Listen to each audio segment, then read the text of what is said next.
आणि एकीकडे तमिळनाडूच्या जनतेनं टीव्हीकेला कौल दिलाय, मात्र सत्ता स्थापनेसाठी काँग्रेसची साथ जरी मिळाली असली तरी ती तोडकीच आहे। त्यामुळे तमिळनाडूमध्ये कोण मुख्यमंत्री होणार याबाबत सस्पेन्स हा अद्यापही कायम आहे। दरम्यान 2018 मध्ये प्रदर्शित झालेल्या सरकार या सिनेमामध्ये विजय याच्या गाडीच्या नंबर प्लेटवरती TN07CM 2026 असा नंबर पाहायला मिळतोय।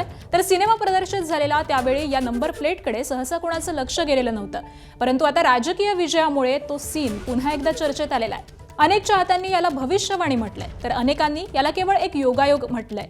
सध्या त्या सीनची सोशल मीडियावरती मोठी चर्चा रंगताना पाहायला मिळतेय।